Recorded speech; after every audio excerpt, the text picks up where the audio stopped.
Hi, today I'm going to show you how to um, make a simple spreadsheet and graph to plot some data. So let's say that we have a set of data, say a concentration of a chemical at various times, and we want to make a graph of those data. So to do that, we can create a spreadsheet using really any kind of modern spreadsheet program. I'm going to show you Google Sheets, which is a free spreadsheet app that's produced by Google, but all of the things that I'm going to show you work pretty much the same way in other programs like Microsoft Excel or Apple Numbers or what have you. So if you want to use the free Google Sheets app, you do need an account with Google. So if you have a Gmail address, then you probably have a Google account already set up. But if not, you need to get a free Google account. And then once you've got that, you can go to the address bar in your web browser. And the easiest way to get into Sheets is if you type just sheet.new, it will bring up an empty spreadsheet. And now you can put in all of your data into the spreadsheet. And data are organized in columns. And so you want to set up columns for each piece of data that you've got. So in our case, we're going to want to have time in the first column. And so in cell A1 here, I'll just type time and then seconds. And then I'm going to use column B for the concentration of our chemical. And so I could click on cell B1, or I can just press the tab key. That'll take me over to B1, and I can type in the concentration of chemical X, and then units of molar. And then when I press return, it takes me down to the first, to the cell underneath the time. And so then I can just type in the time values that I want. So in the data that I want to graph, we've got time points for every 5 seconds. And so we'll have 5.0, 10.0, 15.0. And we could certainly continue typing in all of the times, but one thing that's nice about a modern spreadsheet program is that it's smart enough to notice patterns in your data. And so it's smart enough to realize that these first 3 numbers are going up in steps of 5, and it's able to continue that pattern. And the way to tell it to do that is if we select those 3 cells, you click and drag to select them. Notice how there's a little blue square in the lower right corner. If you click on that square and drag down, the spreadsheet will fill in the rest of the times for us. It'll continue that 5, 10, 15 pattern all the way down to 40. Now for the concentrations, we need to type those in by hand. There's not really any shortcut for that. So we've got 0.0990, 0.0497, 0.0332, 0.0249, 0.02, 0.0166, 0.0143, and 0.125. So if those are our data, to make a graph of data, you can select your data, and you can just select the numbers that you want to graph, or you can also select the entire columns. So if you just click on the header for column A and then shift click on column B, that will also work. But once you've got your data selected that you want to graph, what you do is, in the case of Google Sheets, go up to the this insert menu, and choose chart. And it will give us a chart.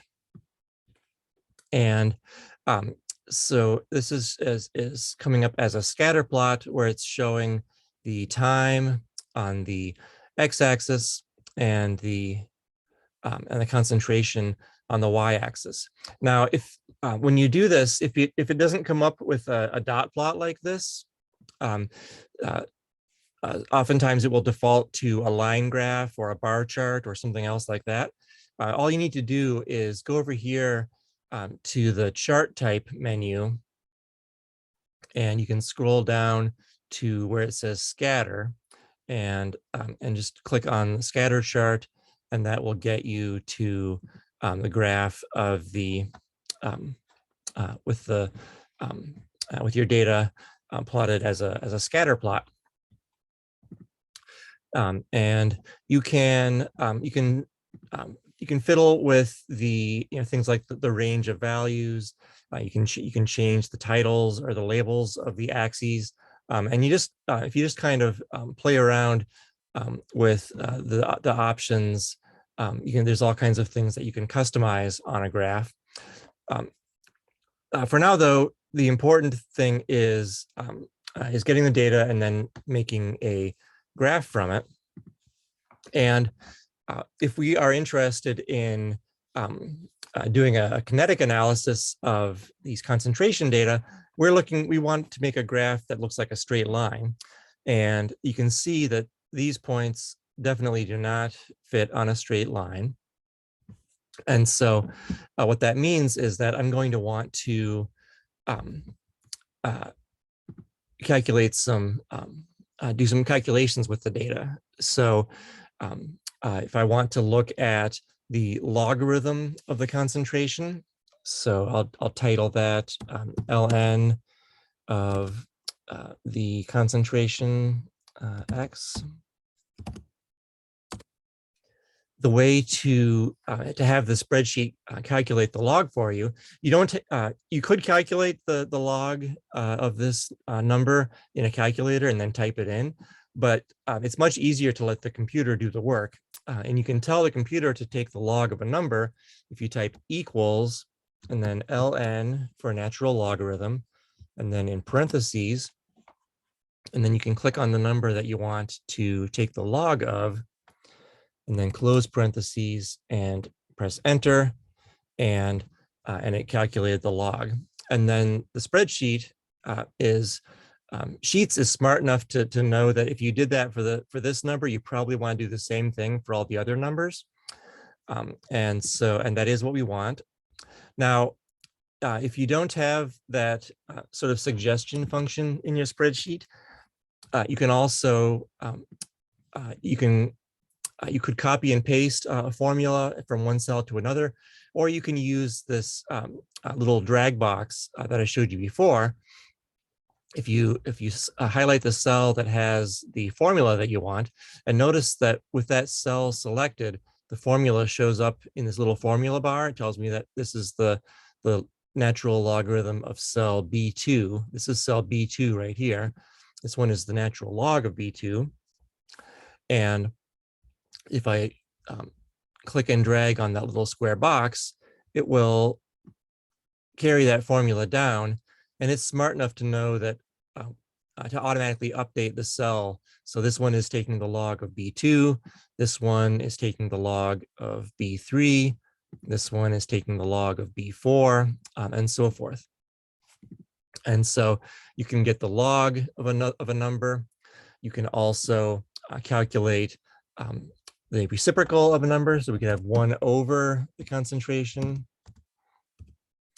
And so the way we do that is just equals and then 1 divided by, and here we could click on our concentration cell again. You can also type in a cell reference by hand. So if I want 1 over cell B2, I can just type B2 and then press return and enter. And again, it's smart enough to know that if I have that formula here, I probably want the same formula in the other cells. So we can go ahead and accept that suggestion. And So now we've got several columns of data. And if we want to graph, say, the logarithm of x versus the time, one way that we could do that is if you highlight the x values and then hold down on a Mac, if you hold down the command key, you can drag a second column. On a Windows machine, after you've selected one column of data, if you hold down, I think it's the control key, it will let you select a second column. And so you can select discontinuous data and insert a chart. And so notice that this time it didn't give me a scatter plot. And so I need to go up here and tell it that I actually want a scatter plot, but that it gives that to me. Another thing that you can do is if you've got a chart like this, you can actually just update the chart. You can tell this that rather than having the concentration being the series that gets plotted, if we click on this, we can choose, I guess we can't choose a different set of data. That just has the original data from our graph. Oops. But yeah, so we've got our graph of the log of concentration versus time. And you can see that that is closer to a straight line, but it's still curved. And so if you want to plot the time versus 1 over concentration, again, we can do the select the discontinuous columns. You can also just click on the header for the column, so column A, and then command click or control click on column D to select that. Another thing that you can do is if you click on this upper left cell of the spreadsheet, it will select everything. And if you select everything and then insert a chart, you can then tell it which data you want to plot. And so we do need to tell it that we want a scatter plot, and we want time on the x-axis. So that's good. That's what we want. And then if we are interested in 1 over x, we can get rid of these other two series here. So we can remove this one. We can remove the ln, and that leaves us with just a graph of 1 over x. And so notice that this time our graph is a really nice straight line. And so this is how we would make a graph of some data. If we want to label the axes, it didn't label the axes for us this time. So what we can do is under customize, we can go to a horizontal axis title and tell it that we want that to be the time in seconds. And then on the vertical axis title, we can tell it that we want that to be 1 over the concentration. The units on that would be 1 over molar.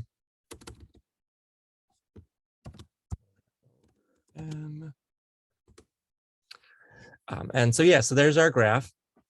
And then if we wanted to fit a line through this graph, the way to do that is in this customize menu over here on the chart editor.